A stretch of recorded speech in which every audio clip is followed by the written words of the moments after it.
Okay. pffmoney.in या website through मी financial knowledge आणि awareness spread करण्यासाठी प्रयत्न करत असतो. तर हे प्रेझेंटेशन स्पेशली इन्शुरन्स या विषयावर आहे, परंतु हे केवळ इन्फॉर्मेशन आणि एज्युकेशनल पर्पजेस यासाठी उपयोगी आहे. याचा काहीही कमर्शियल पर्पज इंटेंडेड नाहीये, याचा डिस्क्लेमर मी सुरुवातीलाच देतो. या माहितीवरती आधारित तुम्ही कुठलेही डिसिजन घेत असाल तर तुमचा कोणी पर्सनल फायनान्शियल ॲडवायझर असेल त्याच्या सल्ल्याशिवाय घेऊ नका. त्याची जबाबदारी BFF Money.in किंवा मी वैयक्तिकरित्या घेऊ शकत नाही. यात ती दाखवलेले जे एक्झाम्पल्स आहेत, ह्या ज्या डेफिनेशन्स आहेत, त्या सगळ्या इन्फॉर्मेशनसाठी आहेत. तुमच्या वैयक्तिक पॉलिसीबद्दल जे आहे ते तुमच्या पॉलिसीच्या टर्म्स अँड कंडिशन्समध्येच तुम्हाला वाचून ठरवावं लागेल. आणि स्पेसिफिक कुठल्याही इन्शुरन्स कंपनीला किंवा ब्रँडला किंवा पॉलिसीला किंवा प्लॅनला इंटेन्शनली टार्गेट करणे किंवा प्रमोट करणे हा यामागे हेतू अजिबात नाही. जे काही फॅक्ट्स आणि फिगर्स मला दिसतात माझ्या रिसर्च प्रमाणे ज्या मला समजतात त्या मी तुमच्यासमोर मांडणार आहे. ओके. आता हे खूप बोरिंग होऊ नये, थोडंसं गोष्टीच्या स्वरूपात मी तुम्हाला सांगणार आहे. तर सुरुवातीला एक स्टोरीने मी सुरू करणार आहे. स्टोरी मी अशी सांगणार आहे, की कदाचित तुम्हाला ही स्टोरी किंवा ही कल्पना जी आहे ती माहीत आहे. पण ही जुन्या काळची स्टोरी आहे असं गृहीत धरा. तर एक आटपाट नगर होतं असं आपण म्हणूया. एक छोटंसं सुंदर गाव होतं आणि त्या गावामध्ये सर्व जे लोक राहणारे होते ते शक्यतो शेती व्यवसाय किंवा आपल्या साधारण व्यवसायाच्या मार्फत अन्नधान्य पिकवून आपली गुजरण करत होते. ओके. तर सर्वांचा फार्मिंग हा मुख्य व्यवसाय होता. बाकी इतरही व्यवसाय होते, पण फार्मिंगवरती बहुतांश त्यांचा उदरनिर्वाह होता. आणि प्रत्येकजण आपल्या घराला लागणारं जे धान्य आहे, तेवढं पिकवून वर्षभर ते धान्य खाऊ शकत होते. परंतु एकदा काय झालं, त्या शेतकऱ्यांपैकी, त्या गावातपैकी एका एका शेतकऱ्याला एक आजार झाला आणि शेतीच्या काळामध्ये 1-2 महिने, 3 महिने तो साधारण आजारी असल्यामुळे त्याच्या घरी जे काही शेती होती, त्याचं तो काम करू शकला नाही आणि त्याच्यासाठी लागणारं जे धान्य आहे, वर्षभरासाठी जे धान्य पिकवून लोक ठेवत होते, ते त्याला पिकवता आलं नाही. ओके. मग त्या वर्षी त्याला धान्य नसल्यामुळे आता काय करावं हा प्रश्न त्याच्यापुढे उभा राहिला आणि साहजिकच गावकरी त्याच्या ह्या प्रॉब्लेममध्ये त्याला मदत करण्यासाठी एकत्र आले आणि गावातले काही अ, बुजुर्ग मंडळी जे आहे, वरिष्ठ मंडळी आहेत, त्यांनी एक सभा बोलावली आणि त्यांनी असा विचार केला, की आपलं जे धान्य आहे, आपल्या शेतात जे पिकलेलं आहे, त्यातले एक मूठभर धान्य किंवा एखादा किलोभर धान्य जर आपण एकत्र केलं आणि या शेतकऱ्याची ज्याच्यावरती आजारपणामुळे ही परिस्थिती ओढवली आहे, त्याची जर मदत केली, तर त्याला वर्षभर लागणारं धान्य हे आपण सहज पुरवू शकतो आणि आपल्या कोणालाही त्याच्यामुळे फारसा काही प्रॉब्लेम किंवा अडचण येणार नाही. मूठभर धान्य कमी झालं आपल्या पोत्यातलं किंवा आपल्या घरातलं किंवा आपल्या गोदामातलं, तर त्याने काही फरक पडणार नाही.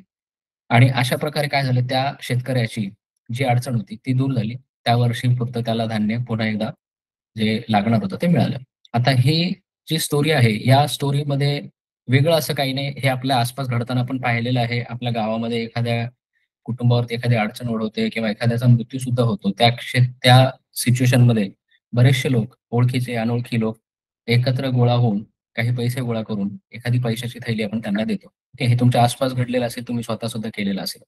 पण हे कसं हे अनऑर्गनाइज्ड झालं. म्हणजे ह्याच्यामध्ये प्लॅन नव्हता. अचानक जेव्हा घटना घडली, तेव्हा काहीतरी प्लॅनिंग कोणीतरी घाई केलं.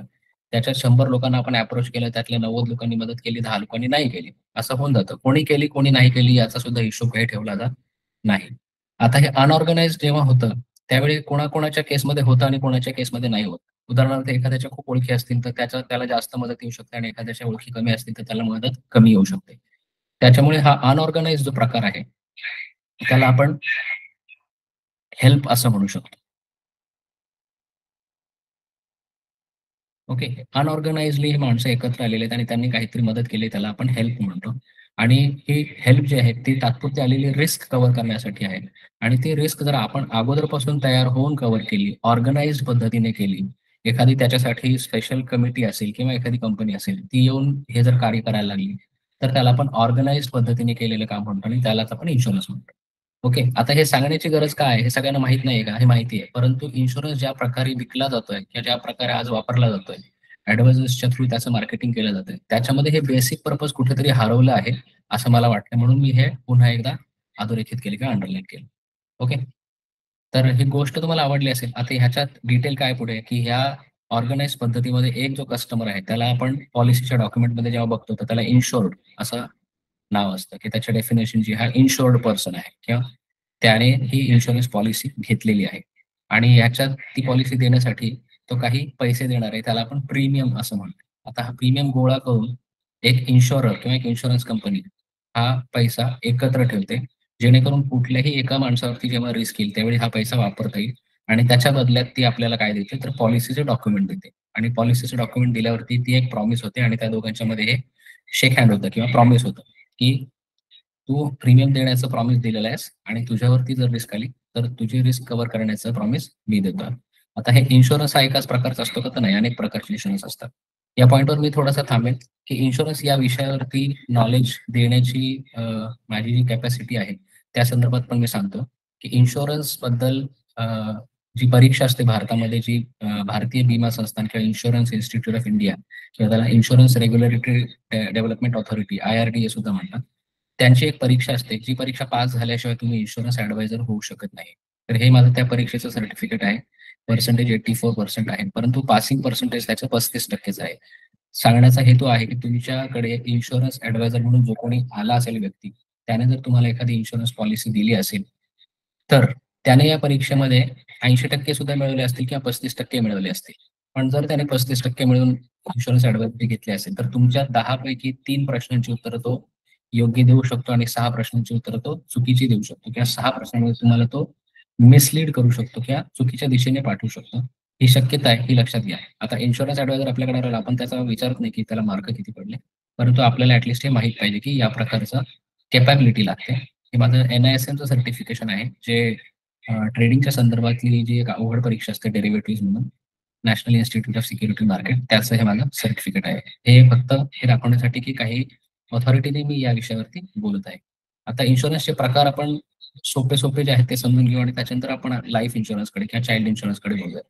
कारण जे समजण्यास सोपं आहे तिथून आपण सुरू करू. तर इन्शुरन्स खूप प्रकारचे असतात आणि आपण ज्या इन्शुरन्सबद्दल आज बोलणार आहोत ते आणि हे याच्यात काय फरक आहे, हे आपण बघूयात. कारचा इन्शुरन्स असतो. बहुतांश लोक कार घेतात, तेव्हा त्यांना माहिती आहे, की वर्षाला आपल्याला कारच्या इन्शुरन्सवरती एक विशिष्ट खर्च करावा लागणार आहे.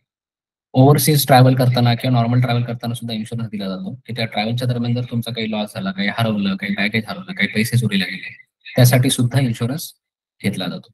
लोनचं इन्शुरन्स ही रिसेंटली निघालेली कन्सेप्ट आहे, की तुम्ही जर कर्ज घेतलं आणि ते कर्जाचे EMI किंवा हप्ते न देण्याच्या परिस्थितीत तुम्ही आलात अथवा तुमचा मृत्यू झाला, तर त्या केसमध्ये हे इन्शुरन्सचे पैसे जे आहेत ते लोन क्लिअर करण्यासाठी वापरले जाऊ शकतात आणि कुटुंबावरती त्याचा भार पडत नाही. त्याला लोन इन्शुरन्स म्हणतात. हेल्थ इन्शुरन्स आपल्या सर्वांना माहितीच आहे. ॲक्सिडेंट इन्शुरन्स हा एक प्रकार आहे, की समजा एखाद्या व्यक्तीचा इन्शुरन्स ॲक्सिडेंट झाला आणि त्याला इथून पुढे कमाई करण्याची जी कॅपॅसिटी आहे, स्किल आहे, ते जर समजा हरवलं काही कारणास्तव, त्याचा हात गेला, पाय गेले, त्या दृष्टीत त्याला मग त्या केसमध्ये काही पैसे मिळतात आणि इथून पुढचं त्याचं लाईफ चालू राहतं. ज्वेलरी इन्शुरन्स असते, ज्वेलरीच्या चोरीचे इन्शुरन्स असते, थेफ्ट इन्शुरन्स आणि लाईफ इन्शुरन्स असते. ज्या लाईफ इन्शुरन्सबद्दल आपण आज थोडं डिटेलमध्ये बोलणार आहोत.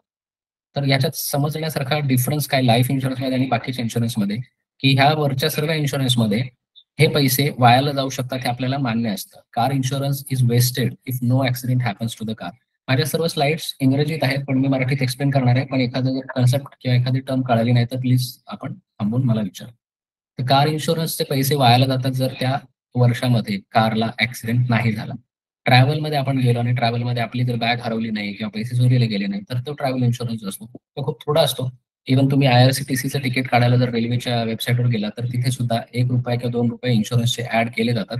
ते तुम्हाला ऑप्शनल असतात. पण मी प्रत्येक वेळी ॲड करतो. तुम्ही पण ते करत जा. कारण कधीतरी 10-20 वर्षातून एखाद दिवशी त्याची गरज पडू शकते आणि प्रत्येक वेळी जरी तुम्ही तो ₹1 खर्च केला, तरी सुद्धा 20 वर्षामध्ये तुम्ही हार्डली ₹200 खर्च कराल. तर ते प्लीज करा. लोन इन्शुरन्स हे होम लोनच्या केसमध्ये आता आजकाल कंपल्सरी केलेलं आहे, की एखादा क्लायंट लोन क्लिअर करण्याच्या परिस्थितीत नसेल किंवा त्याचा मृत्यू झाला, तर ते जे EMI आहेत ते माफ होतात आणि लोन ऑटोमॅटिक क्लिअर होऊन जातं. हेल्थ इन्शुरन्स आपल्याला माहितीच आहे हॉस्पिटलायझेशन झाल्यानंतर. पण हॉस्पिटलायझेशन झालं नाही, तर ते पैसे त्या वर्षापुरते वाया गेलेले असतात. हे ॲक्सिडेंटच्या केसमध्ये पण आहे, ज्वेलरीच्या केसमध्ये पण आहे. थेफ्ट जर चोरी झालीच नाही, तर ते जे थेफ्ट इन्शुरन्स आहे ते वायाला गेलं. लाईफ इन्शुरन्समध्ये सुद्धा तसंच आहे, की जर त्या व्यक्तीची प्रीमॅच्युअर डेथ नाही झाली, की जी टर्म आपण घेतलेली आहे, ज्या अवधीसाठी तो आपण इन्शुरन्स घेतलेला आहे, त्याची टर्म तुमच्या पॉलिसीमध्ये असते. मॅच्युरिटीची डेट असते. त्या डेटपर्यंत जर त्या व्यक्तीचा मृत्यू नाही होत आहे, तर ते पैसे वेस्ट जातात. पण या प्रकारच्या इन्शुरन्सला लाईफ इन्शुरन्स न म्हणता टर्म लाईफ इन्शुरन्स असं म्हटलं जातं.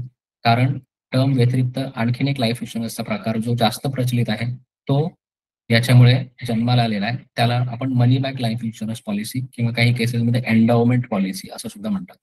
तर मनी बॅक आणि टर्ममध्ये समजण्यासाठी सामान्य माणसाला सिंपल फरक आहे. टर्ममध्ये पैसे अजिबात परत मिळत नाही कधीच आणि मनी बॅकमध्ये कधीतरी कितीतरी पैसे परत मिळतात.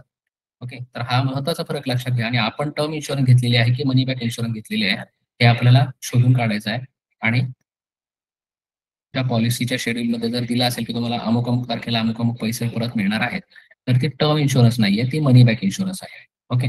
आणि money back insurance pays you back your own money by growing it elsewhere. आता इन्शुरन्स कंपनी आपल्याला पैसे परत देणार आहे. ऑब्व्हियसली ते कुठेतरी इन्व्हेस्ट करणार, तर थोडेसे वाढवणार आणि मग आपल्याला देणार. आपण काय चूक करतो, की ते किती वाढवणार आहे, कुठे वाढवणार आहे आणि आपल्याला त्यातले किती देणार आहे, ह्याचा हिशोब करत नाही आणि इथेच सगळ्यात मोठी आपली गल्लत होते आणि ती गल्लत होऊ नये किंवा तो प्रॉब्लेम होऊ नये यासाठीच हे आजचं सेशन अरेंज करण्याची मला स्फूर्ती आली आहे. ओके. आता कॉस्ट ऑफ इन्शुरन्स काय असू शकते किंवा किती असायला पाहिजे? हे आपण पुन्हा सोप्या उदाहरणातून बघू. ही एक कार आहे. कार आपण बऱ्याच जणांनी घेतलेली आहे आणि त्याचा इन्शुरन्स आता कंपल्सरी आहे. ओके. टर्म इन्शुरन्स कंपल्सरी नाहीये. म्हणजे माणसाच्या व्यक्तीच्या लाईफची जी रिस्क आहे, ती कव्हर करणे कंपल्सरी नाहीये. परंतु कारची रिस्क आहे ती कव्हर करणे गव्हर्नमेंटने कंपल्सरी केलेलं आहे. ओके. हा विरोधाभास पण समजून घ्या, की आपल्या आपण कारची इन्शुरन्स काढतो आणि स्वतःची इन्शुरन्स काढत नाही, असं जर करत असू, तर आपल्या लाईफला आपण कारपेक्षा कमी किंमत देतो आहोत. तर ते तसं करू नये. तर कारची इन्शुरन्स जी आहे ती ₹10,00,000 साधारण त्याची जर कॉस्ट असेल, तर त्याच्या इन्शुरन्सची कॉस्ट कार ओनर्स मला सांगू शकतात किंवा करेक्ट करू शकतात. पण मी अझ्युम करतो साधारणतः वर्षाला एक ₹15,000 कारच्या इन्शुरन्सची कॉस्ट असते. बरोबर आहे हे? कोणी कार असलेले आहेत का इथे? त्यांनी रिसेंटली भरलेल्या इन्शुरन्सचे पैसे? कोणी कन्फर्म करेल? अप्रॉक्सिमेटली बरोबर आहे हे? हो sir. Okay. Thank you. Okay. तर 10,00,000च्या अगेन्स्ट 15,000 हा हिशोब समजून घ्या. हा डोक्यात ठेवा हा हिशोब, की काय आहे. ओके. म्हणजे ₹1 जर कारची जर कॉस्ट असेल, तर त्यातले किती पैसे आपण इन्शुरन्स पोटी देत आहोत.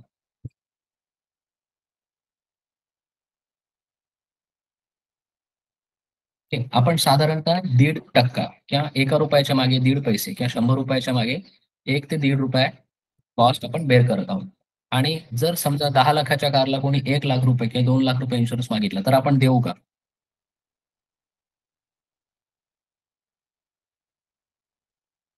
नाही.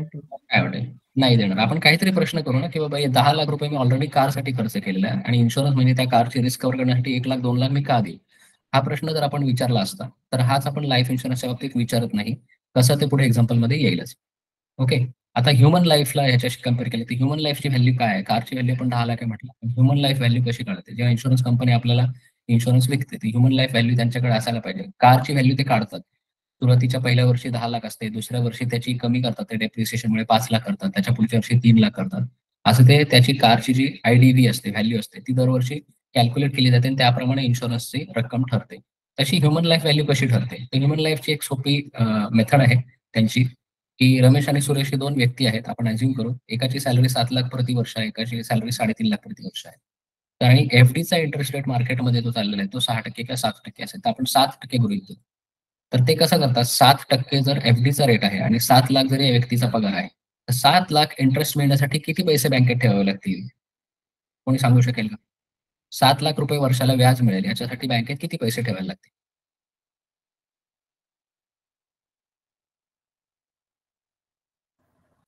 साधारण 14 पट. 14 पट. 7,00,000चे 14 पट किंवा 7% म्हणजे 7,00,000. मग 100% म्हणजे किती? असा पण हिशोब करता येईल. कोणी सांगू शकेल रक्कम? 70 लाख. नाही 70,00,000 नाही. थोडी अजून जास्त होते. 1 करोड. 1 करोड सर, 1 करोड असेल. 1 करोड आहे. सोपं उदाहरण आहे. 1 करोड ठेवलं तर ₹7,00,000 मिळतील 7%ने. ओके. ₹100 ठेवले तर ₹7 मिळतील. तर मग एच-एल-व्ही किंवा ह्युमन लाईफ व्हॅल्यू जी आहे, या व्यक्तीची, रमेश या व्यक्तीची इन्शुरन्स कंपनीच्या दृष्टीने 1,00,00,000 आहे. ओके. आता त्याला 1,00,00,000चा इन्शुरन्स दिला जाईल का? नाही. पण 1,00,00,000 पेक्षा कमीचा इन्शुरन्स दिला जाऊ शकतो. कंपनी असं म्हणेल. 2,00,00,000चा दिला जाईल का? तर कंपनी रिजेक्ट करेल. आणि सुरेश ही दुसरी व्यक्ती आहे, त्याची सॅलरी 3.5 लाखाचा आहे. त्याची ह्युमन लाईफ व्हॅल्यू काय असेल?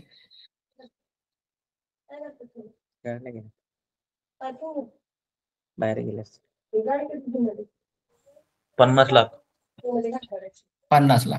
बरोबर आहे. ह्याच्या निम्मी असेल. 3.5 लाख हे 7 लाखाच्या निम्मी आहे. त्यामुळे human life value Suresh 50 lakh झाली. ओके. आता हा जो इन्शुरर आहे किंवा इन्शुरन्स कंपनी आहे, ओके, यांना दोन गोष्टी ठरवायला लागतात. लाईफ रिस्क कव्हर किती आहे ते आपण बघितलं आता ह्युमन लाईफ व्हॅल्यूवरून, आणि प्रीमियम किती चार्ज करायचं या व्यक्तीकडनं. ओके, तर लाईफ रिस्क कव्हर ही इन्कम वरती ठरते हे आपण आताच पाहिलं, आणि प्रीमियम जी आहे ती त्याच्या डेथ प्रोबॅबिलिटी वरती आहे. त्याची डेथ होण्याची प्रोबॅबिलिटी किती आहे, म्हणजे ह्या व्यक्तीचा मृत्यू, ही व्यक्ती स्पेसिफिक ही व्यक्ती मृत्यू होऊ शकते असं नाहीये, परंतु जे 1 कोटी लोक ती इन्शुरन्स पॉलिसी घेतील त्यापैकी किती टक्के लोक मरू शकतात अचानकपणे, त्यांचा मृत्यू होऊ शकतो. तर ही प्रोबॅबिलिटी काढली जाते. ती कशावर अवलंबून असते? ती एजवरती अवलंबून असते. जितकं व्यक्तीचं एज कमी तितकी प्रोबॅबिलिटी कमी. जसं एज वाढत जातं तशी प्रोबॅबिलिटी वाढत जाते. लाईफस्टाईल, तुम्हाला एक प्रश्न विचारला जातो बघा, स्मोकिंग करता की नाही लाईफ इन्शुरन्स काढताना किंवा इन्शुरन्स घेताना, तुम्हाला स्मोकिंग करता की नाही हे विचारलं जातं. ते लाईफस्टाईल आहे, की जो स्मोकिंग करणार आहे त्याची शक्यता जास्त आहे. आणि लोकेशनमध्ये परत लाईफस्टाईलचाच भाग आला. मुंबईत राहणाऱ्याचा थोडासा प्रीमियम जास्त असेल आणि कोल्हापूरला राहणाऱ्याचा प्रीमियम थोडासा कमी असेल. तर ते लाईफस्टाईलमुळेच आहे. ओके. आता लाईफ कव्हरला आपण सी म्हणूयात आणि प्रीमियमला आपण पी म्हणूयात. आणि सुरुवातीला मी तुम्हाला एक सांगितलं, की साधारणतः कारच्या इन्शुरन्सला तुम्ही ₹1 ते ₹1.5 ₹100 मागे प्रीमियम द्यायला तयार आहात. तर इथे सुद्धा एज प्रमाणे किंवा लाईफस्टाईल प्रमाणे प्रीमियम जो आहे लाईफ इन्शुरन्सचा तो अर्धा% ते 2% या रेंजमध्येच असतो. ओके. म्हणजे तुमची ह्युमन लाईफ व्हॅल्यू जर 1 कोटी असेल आणि तुम्ही 1 कोटीचा इन्शुरन्स काढणार असाल, तर 1 कोटीच्या 1% होतो 1 लाख. तर तुमचा 50,000 ते 2 लाख एवढा प्रीमियम असू शकतो 1 कोटीच्या कव्हरसाठी. ओके. पण मग एंडोमेंट आणि मनी बॅक प्लॅनमध्ये काय होतं? बहुतांश कस्टमर प्रीमियम किती देतात? 10 ते 30% त्यांच्या इन्कम मधला ते खर्च करतात. ओके. आणि त्यांच्या इन्शुरन्स कव्हरच्या सुद्धा 10 ते 30% रक्कम ते देतात. तर ते असं का देतात आणि आपण का देतो? हा हिशोब करा. तुमचे पॉलिसीचे डॉक्युमेंट्स तुमच्या सोबत असतील, मी सांगितलं होतं ठेवा बरोबर. तर लक्षात घ्या की तिथं रिस्क कव्हर जे लिहिलेलं आहे त्याच्या 10% रिस्क कव्हरच्या 10 ते 30% तुम्ही प्रीमियम देताय. तर ते का देताय? कारण की काही रक्कम तुमची परत मिळणार आहे आणि ती कुठेतरी ते इन्व्हेस्ट करून वाढवली जाणार आहे. ओके. आणि जो रिटर्न दाखवला जातो तो मोठा रिटर्न आहे असं दाखवला जातो. कारण तुम्ही इन्व्हेस्ट जास्त करता, मग तुम्हाला जास्त रिटर्न मिळणार आहे. अशा प्रकारे ती अमाउंट दाखवली जाते. रिटर्न गॅरंटीड आहे हे दुसरं प्रॉमिस असतं. त्याच्यामुळे आपण बोलतो. आणि रिटर्न रेट हा कन्फ्यूज केला जातो. रिटर्न रेट म्हणजे काय? तर वर्षाला किती टक्के रिटर्न मिळेल? हे आपल्याला कन्फ्यूज केलं जातं. कशा प्रकारे कन्फ्यूज केलं जातं ते बघा, की तुम्हाला प्रीमियम भरायचा आहे 5 वर्ष. ओके. मग तुम्हाला पेआउट मिळणार आहे 3ऱ्या वर्षी पण, 7व्या वर्षी पण, 10व्या वर्षी पण. म्हणजे मिळणारे पैसे पण काहीतरी वेगवेगळ्या प्रकारे मिळणार आहेत, वेगवेगळ्या टायमिंगला मिळणार आहेत. भरण्याचे पैसे पण काही वर्ष भरायचे, काही वर्ष नाही भरायचे. ह्या सगळ्या गोष्टींना एकत्र केलं, की आपल्याला काय होतं, रिटर्न रेट काढायला कंप्लीटली कन्फ्यूज होतं. कारण कंपाऊंड इंटरेस्ट किंवा चक्रवाढ व्याज हा जो चॅप्टर आपल्याला 7वी मध्ये होता तो आपण पूर्णपणे विसरलेलो आहोत. ठीक आहे. परीक्षा झाली 7वीची त्याच्यानंतर आपण तो विसरलो आहे. ठीक आहे. दुसरी गोष्ट मिसलीडिंग मार्केटिंग केलं जातं. ओके. मार्केटिंग ही जी टेक्निक आहे 1990 सालच्या आसपास काय होतं, इन्फॉर्मेशन गॅप होती. इंटरनेट नव्हतं त्यामुळे इन्फॉर्मेशन गॅप होती. माझ्याकडे जी माहिती आहे ती दुसऱ्याकडे नाहीये.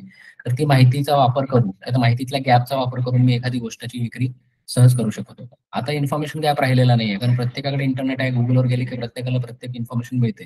मग आता काय झालंय, आता मार्केटिंग करण्याची टेक्निक जी इन्फॉर्मेशन गॅपवरनं काय केली, इन्फॉर्मेशन ओव्हरलोड वरती केलेली आहे. म्हणजे तुम्हाला इन्फॉर्मेशन लपवून ठेवता येत नसेल, तर एवढी इन्फॉर्मेशन द्या की तुम्ही पूर्ण कन्फ्यूज होऊन जा. ओके. याचं काय उदाहरण आहे, प्रॉपर्टीचं उदाहरण मी तुम्हाला सांगतो. 90 सालच्या दशकात 10 लाखाची प्रॉपर्टी एक असेल आणि त्याच बिल्डिंगमध्ये 12 लाखाची प्रॉपर्टी असेल, तर दोन्ही पण डील होऊ शकत होते. दोन्हीची विक्री होऊ शकत होती. कारण की त्या विक्री करणारे जे मालक आहे, घर घेणारा जी व्यक्ती आहे आणि एजंट आहे, यांच्यामध्ये इन्फॉर्मेशन गॅप खूप होती. ते एकमेकांना भेटले सुद्धा नाही, त्यांना कळालं सुद्धा नाही. त्यांनी एकाने 10 लाखाला प्रॉपर्टी घेतली, सेम बिल्डिंगमध्ये सेम प्रकारची प्रॉपर्टी दुसऱ्याने 12 लाखाला घेतली. असं होत होतं. ते का होत होतं? ते इन्फॉर्मेशन गॅपमुळे होत होतं. म्हणजे या एजंटने 2 लाखाला एखादी प्रॉपर्टी महाग विकली, त्याला ते शक्य झालं केवळ इन्फॉर्मेशन गॅपमुळे. आता काय होतंय, आता इन्फॉर्मेशन गॅप नाहीये. एखाद्या बिल्डिंगमध्ये एक प्रॉपर्टी 50 लाखाची आहे, दुसरी प्रॉपर्टी 60 लाखाची आहे. आणि जर एखाद्या व्यक्तीला ती 60 लाखाची प्रॉपर्टी दाखवण्यात आली आणि त्याने इंटरनेटवर जाऊन सर्च केलं, की अरे त्याच बिल्डिंगमध्ये दुसरी प्रॉपर्टी 50 लाखाची. तर आता बिल्डर किंवा एजंट काय करतो? तो इन्फॉर्मेशन गॅप तर राहिलेला नाही. इन्फॉर्मेशन तर मिळाली आहे त्या बायरला. मग तो इन्फॉर्मेशन ओव्हरलोड करतो. तो काय म्हणतो, की आमची प्रॉपर्टी 18व्या माळ्यावर आहे, तुमची प्रॉपर्टी 3ऱ्या माळ्यावर आहे. करा कंपेअर. आमच्याकडे स्पार्टेक्सच्या टाईल्स लागल्या आहेत, तुमच्याकडे नाही आहेत. करा कंपेअर. आमची प्रॉपर्टी ईस्ट फेसिंग आहे, वास्तू कंप्लायंट आहे, तुमची नाही आहे. आमची प्रॉपर्टी फर्निश्ड आहे, आम्ही फ्रिज देणार आहे, आम्ही हे देणार आहे, आम्ही ते देणार आहे. करा हिशोब. आमच्या प्रॉपर्टीत पार्किंग इन्क्लूड आहे, त्याचे वेगळे 1-2 लाख आहेत. अशा प्रकारे काय केलं त्याने, इन्फॉर्मेशन ओव्हरलोड केली. आता ही प्रॉपर्टी महाग आहे की स्वस्त आहे हे आपल्याला कॅल्क्युलेशन करायची आपली कॅपॅसिटी संपून गेली. ओके, सेम आहे बँकेचं. आता अॅन्युअल रेट का माहिती पाहिजे हे सांगतो मी तुम्हाला. आपल्याकडे परत आता हे सोपं आहे, हे घरापेक्षा सोपं आहे उदाहरण, की तुम्हाला 10 लाखाचं लोन घ्यायचं, 2 बँक आहेत, 10 वर्षाचंच लोन आहे. एक बँक म्हणते ईएमआय तुमचा 30,000 पडेल, दुसरी बँक म्हणते 31,000 पडेल. तर आता कुठलं लोन घ्याल तुम्ही? सेम बँक आहेत, नॅशनलाइज बँक आहेत, प्रायव्हेट बँक आहेत, मोठ्या बँक आहेत, बुडणाऱ्या नाहीयेत, कोऑपरेटिव्ह नाहीयेत. तर तुम्ही कुठली बँक प्रिफर कराल? बँक एक. बँक एक, कारण की आपल्याला कंपॅरिझनसाठी एक स्पेसिफिक आपल्याला पॉईंट मिळालेला आहे. पण इन्फॉर्मेशन ओव्हरलोड झाल्यावर काय होतं, प्रॉब्लेम होतो. डिसिजन मेकिंगला आपल्याला कन्फ्युज केलं जातं. आता ही बँक म्हणते प्रोसेसिंग चार्जेस 30,000 आहे, ही म्हणते 5,000 आहे. मग आता आपल्याला वाटतं की नाही, हे पण बेटर असू शकेल. तर ही बँक म्हणते आम्ही तुम्हाला लोन इन्शुरन्स फ्री देऊ, ही बँक म्हणते आम्ही तुम्हाला क्रेडिट कार्ड फ्री देऊ. ओके, अशा प्रकारे कन्फ्युज केलं जातं. आता इन्शुरन्स प्लॅनमध्ये कन्फ्युजन कशा असतात, पुन्हा एकदा अट्रॅक्टिव्ह दाखवण्यासाठी बहुतांश प्लॅन तुम्हाला जे आलेले असतील ना, तुम्हाला भरायचे जे पैसे आहेत ना, ते छोट्या प्रीमियमचे किंवा छोट्या दिवसाला तुम्ही ₹54 फक्त भरा, महिन्याला तुम्ही ₹100 भरा, हे महिन्याचं सांगितलं जातं. पण तुम्हाला जेव्हा परत मिळणार आहे ती रक्कम पूर्ण सांगितली जाते, ₹48,000. सिर्फ ₹54 भरिए और 48,000 पाए हर साल.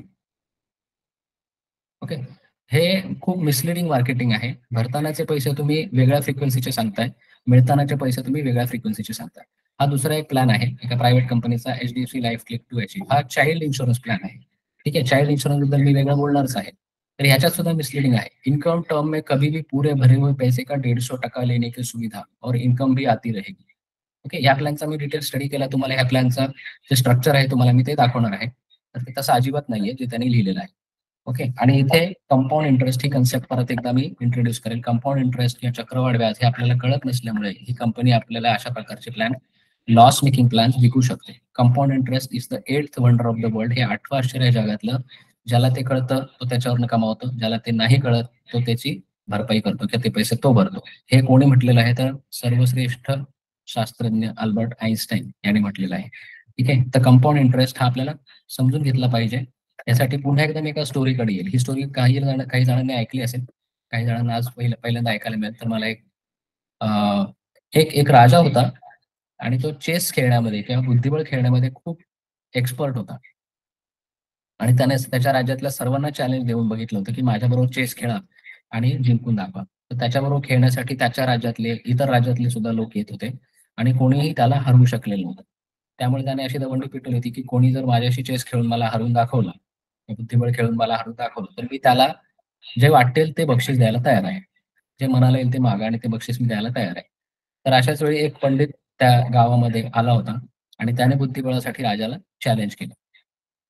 तर चॅलेंज केल्यावरती त्याने सांगितलं की मला बक्षीस काय पाहिजे हे त्याने विचारलं. ते बक्षीस तो म्हटलं की चेसच्या पहिल्या चौकोनावर, चेसच्या बोर्डमध्ये किती चौकोन असतात माहिती आहे कोणाला? कोण सांगू शकेल?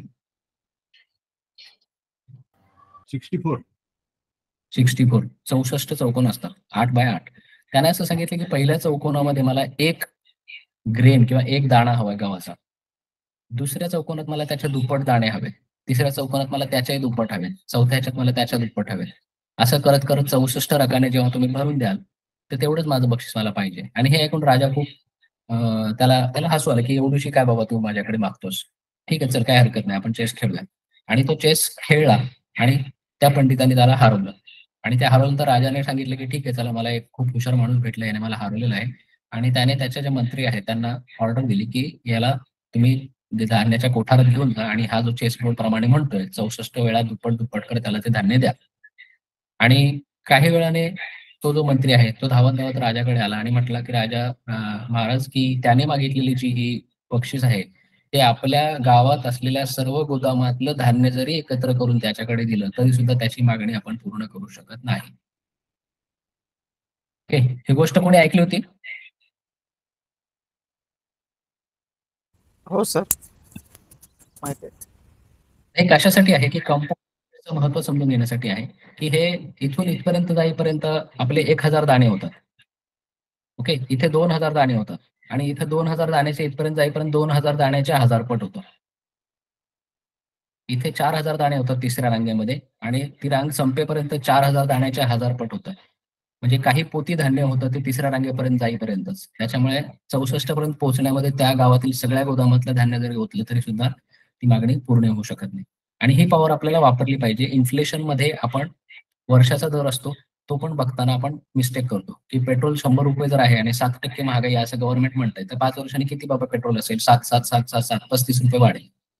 तर हे झालं सरळ व्याज. पण चक्रवाढ व्याज तसं नसतं. 135 हे चुकीचं उत्तर आहे. चक्रवाढ व्याज असतं 7, 7.5, 8, 8.5, 9.25 आणि ते टोटल होते 140. ओके. तसंच समजा 20 वर्षांनी काय होईल? तर 20 वर्षांनी आपण ₹7 वाढवले तर ₹240 होईल. तर तसं नाही होत. ते ₹387 होतं. कारण ही जी वरची रक्कम आहे ती पुढे-पुढे खूप झपाट्याने वाढत जाते आणि ते आपल्या लक्षात येत नाही. ओके. आता हे जर समजून घ्यायचं असेल तर हे कसं काय कॅल्क्युलेशन करायचं? यापेक्षा एक सोपा रूल आहे, रूल ऑफ 72. तो रूल सगळ्यांनी प्लीज डायरी असेल तर लिहून घ्या. की रूल ऑफ 72 जरी आपल्याला अप्लाय करता आला आपल्या इन्व्हेस्टमेंटच्या निर्णयांमध्ये, तर आपल्याला खूप काही गोष्टींना आळा बसू शकतो. की 7% जर पैसे वाढत असतील, तर किती वर्षात डबल होईल? हे रूल ऑफ 72 सांगतो. ओके. 7% जर असेल तर 72 भागिले 7 असं करायचं. त्याचं उत्तर येईल अप्रॉक्सिमेटली 10. म्हणजे 7% जर पैसे वाढत असतील तर 10 वर्षात डबल होते. ओके. हा रूल ऑफ 72. आणखी काही उदाहरण घेऊ आपण पटपट. हे कळालं का? आपण प्रत्येकाने सांगा. ज्याला कळालं असेल त्यांनी प्लीज विचारा आताच. रिटर्न सांगतात. 7% जर बँकेने व्याज तुम्हाला कबूल केलेलं आहे आणि चक्रवाढ व्याज होणार आहे. चक्रवाढ म्हणजे जे काही पैसे वाढतील त्याच्यावर परत व्याज मिळणार आहे, वाढलेल्या पैशावर सुद्धा. असं जर कबूल केलं कंपनीने, जे आपल्या होम लोनमध्ये पण असतं, तर या प्रकाराने तुमचे पैसे डबल व्हायला म्हणजे ₹100 200 व्हायला 10 वर्ष लागतील. ओके. 7 रुपये नाही वाढणार. पहिले 7 वाढतील, मग 7.5 वाढतील, मग 8 वाढतील. अशा प्रकारे 100चे 100 वाढायला 10 वर्ष लागतील. 7%. हे काढायचं कसं? घ्यायचं. 72 फिक्स अमाउंट आहे, फिक्स नंबर आहे हा. आणि हा जो टक्के आहे तो त्याच्या इथं छेद देऊन इथे लिहायचा आहे. म्हणजे 72/7 ह्याचा भागाकार आहे जो ऍक्च्युअली 7.72/7 चा अर्थ भागाकार 10 येतो. अप्रॉक्सिमेट आहे, आपल्याला एक्झॅक्ट करायचं नाही. तर 10 वर्षामध्ये रक्कम डबल होईल 7%. चक्रवाढ व्याज आहे. 1 लाखाचे 2 लाख होतील 10 वर्षात बँकेमध्ये. ठीक आहे. तुम्ही एफडी जरी परत करत गेलात, पहिल्या वर्षी एफडी ठेवली 1 लाखाची, दुसऱ्या वर्षी 1,07,000 घेतले आणि 1,07,000 एफडी केली. पुढच्या वर्षी तुम्हाला 1,14,500 मिळतील. मग त्या 1,14,500 तुम्ही एफडी ठेवले, तर त्याच्या पुढच्या वर्षी तुम्हाला त्याच्यावरती साधारणतः 8,000 वाढून मिळतील. म्हणजे 1,23,000 असं करत गेलात तर 10 वर्षामध्ये 1 लाखाचे 2 लाख होते. लक्षात आलं? आणखीन एक उदाहरण बघू आता. आता म्हणे पैसे 10% वाढतील असं जर म्हटलं, तर पैसे किती वेळात डबल होतील? 7 वर्षात. 7 वर्षात. 72/10 7.2 वर्ष, अप्रॉक्सिमेटली 7 वर्ष. ओके. म्हणजे किती टक्के पैसे वाढत आहेत हे जर कळालं तर आपल्याला किती वेळात डबल होईल हे काढता येतं ह्या रूलवरून. ओके. आता 12%ने वाढणं. 12%ची वाढ कोण कबूल करतं? साधारणतः म्युच्युअल फंड्स कबूल करतात. ओके. तर म्युच्युअल फंडमध्ये तुम्ही गुंतवले आणि 12%ने ते जर दरवर्षी वाढले तर 6 वर्षातच ते दुप्पट होतात. ओके. बहुतांश लोकांचा अनुभव तर 5 वर्षात दुप्पट होतात मार्केटमध्ये, म्युच्युअल फंडमध्ये पैसे असा आहे. पण 12% जर आपण कमी धरलं थोडंसं, तर 6 वर्ष तरी दुप्पट तुमचे पैसे व्हायला पाहिजे. ओके. जर तुमच्या म्युच्युअल फंडने 14%चा रिटर्न दिला, तर तुमचे पैसे 5च वर्षात डबल होतील. हा हिशोब आपण जर इन्शुरन्स घेताना करू शकलो. आता रूल ऑफ 72 उलटा पण वापरता येतो. किती वर्षात डबल होतील हे जर माहित असलं तर आपल्याला इंटरेस्ट रेट काढता येतो किंवा ग्रोथ रेट काढता येतो. त्याच्याच उलटं करायचं. आता 10 वर्षात डबल होईल असं सांगितलं तर किती इंटरेस्ट रेट आहे? 72/10 7%. सेम गोष्ट आहे. 72 वरतीच लिहायचं आहे आणि खाली तुम्हाला काय लिहायचं आहे? नंबर ऑफ इयर्स लिहायचं. तुम्हाला पर्सेंटेज मिळेल. तुम्ही पर्सेंटेज लिहिलं तर नंबर ऑफ इयर्स मिळेल. लक्षात आलं सगळ्यांच्या? कोणाला नाही आलं त्यांनी प्लीज सांगा. ओके. आणि डायरी असेल तर लिहून घ्या, कारण हा रूल तुम्हाला जर तुमच्या इन्शुरन्स पॉलिसीला किंवा कुठल्याही फायनान्शियल डिसिजनला ऍटलीस्ट लावून बघता आला अप्रॉक्सिमेटली, तर तुमचा इन्शुरन्स किंवा कुठलीही पॉलिसी घेण्याचा किंवा इथल्या इन्व्हेस्टमेंटमध्ये जाण्याचा निर्णय जो आहे तो घ्यायला तुम्हाला खूप मदत. जे पैसे 20 वर्षात डबल होतील. बऱ्याचशा पॉलिसीमध्ये तुम्ही बघितलं असेल की तुम्ही 10,000 रुपये भरले, टोटल तुम्ही 2 लाख भरले 10 वर्षात आणि त्याचे तुम्हाला 4-5 लाख रुपये मिळणार आहेत 20 वर्षांनी. तर तुमचा ग्रोथ रेट काय आहे? 3 ते 4% आहे, हे तुम्हाला कळेल. आणि 3 ते 4%ने 20 वर्ष पैसे अडकवण्यामध्ये काही अर्थ नाही, हे तुम्हाला डिसाईड करावं लागेल. कारण एफडी मध्ये जर 7% मिळतात आणि एफडी मध्ये दरवर्षी तुमच्या हातात पैसा राहतो. लिक्विडिटी हा वेगळा विषय आहे, की तुमच्या हातात पैसा खेळता राहणे हे पण महत्वाचं असतं. कधी कधी ग्रोथ खूप होते पण पैसे अडकलेले असतात, त्याचा काही उपयोग नसतो. तो पण मुद्दा एका पॉलिसीच्या एक्झाम्पलमध्ये पुढे येणार आहे. परंतु 20 वर्षांनी डबल होतील असं जर तुमच्या पॉलिसीमध्ये दिसत असेल तर तुम्हाला 3 ते 4% रिटर्न फक्त मिळत आहे, हे लक्षात घ्या. 72/20. सेन्सेक्स जो आहे मार्केटचा जो इंडेक्स आहे आपल्या, तो 4 वर्षात डबल होतो. तर त्याचा ग्रोथ रेट किती होतो जर 4 वर्षात डबल झाला तर तो 18% होतो. 72/4. ओके. आता आपण स्पेसिफिक इन्शुरन्सचे एक्झाम्पलकडे येऊ. आता इन्शुरन्स एक्झाम्पल आहे एका प्रायव्हेट कंपनीचं आणि ते लाईफ क्लिक टू अचीव्ह, तो चाइल्ड प्लॅन जो होता त्याचंच उदाहरण आहे. मी वाचून दाखवणार आहे डिटेल आणि मिसलिडिंग काय काय आहे ते माझ्या दृष्टीने मी तुम्हाला सांगणार आहे. इथे लिहिलेलं आहे, Sagar at the age of 5 is an ambitious student with aspirations of attending a prestigious university. Okay, म्हणजे 5 वर्षाचा सागर आहे, त्याला एका मोठ्या युनिव्हर्सिटीमध्ये मोठं झाल्यावरती जायचं आहे आणि त्याचं पोटेन्शियल बघून त्याच्या वडिलांनी जे 40 वर्ष वयाचे आहेत त्यांनी एक टेलर केलेला savings plan HDFC life click to achieve smart student हा इन्व्हेस्टमेंट ऑप्शन दिलेला आहे. या ऑप्शनमध्ये कॉलेजच्या वेळेस तुम्हाला बरोबर पैसे मिळतील ह्याची गॅरंटी आहे. ओके, भरायचे किती आहेत तुम्हाला इथं दिलंय 24,900 म्हणजे 25,000 दरवर्षी तुम्हाला भरायचे आहेत 5 वर्ष फक्त. आणि 12 वर्षांनी म्हणजे जेव्हा तुमचा मुलगा 17 वर्ष, 18 वर्ष आणि 19 वर्षाचा असेल त्या 3 वर्षामध्ये तुम्हाला 60,000 रुपये परत मिळतील. ओके, प्रत्येक वर्षी. आणि मगाशी जे होता इन्कम टर्म में 150% पैसे लेने की सुविधा. इन्कम टर्म म्हणजे ही टर्म आहे, हे इन्कम टर्म आहे. म्हणजे तो कधी पण पैसे मिळतील असं म्हणायचं त्याला अर्थ आहे, परंतु इन्कम टर्म में असं त्याने लिहिलेलं आहे त्या जाहिरातीमध्ये. म्हणजे 12 वर्षानंतर कधीही तुम्ही पैसे परत घेऊ शकता. ओके, 150% म्हणजे किती झाले? 1.25 लाखाच्या 1.5 पट म्हणजे एवढंच झाले, 1,80,000. ओके, आता हा हिशोब आपल्याला करता येत नाही, त्याच्यामुळे तो कसा आपण करू शकतो हे तुम्हाला मी दाखवतो. त्यापूर्वी आयडियल हाऊसहोल्ड एक्सपेन्सेस गाईडलाईन जे इन्शुरन्स आहे त्याच्यात रक्कम किती गेली पाहिजे पुन्हा एकदा मी मागाचीच आठवण करून. हेल्थ इन्शुरन्स आणि टर्म इन्शुरन्स तुम्ही साधारणतः मॅक्झिमम 2% तुमचा इन्शुरन्स एक्सपेन्सचा गेला पाहिजे. 50% पैसे तुमच्या एसेन्शियलमध्ये जातात. तुमचं एज्युकेशन आहे किंवा तुमचे फूड एक्सपेन्सेस आहे, रेंट आहे, EMI आहे, बाकी ट्रान्सपोर्टमध्ये, लिजर एंटरटेनमेंटमध्ये गेले पाहिजे. आणि 30% तुम्हाला सेव्हिंग करता आले पाहिजे ऍटलिस्ट, जे इन्व्हेस्ट केले गेले पाहिजे. हेल्थ आणि टर्म इन्शुरन्समध्ये 2% गेले पाहिजे.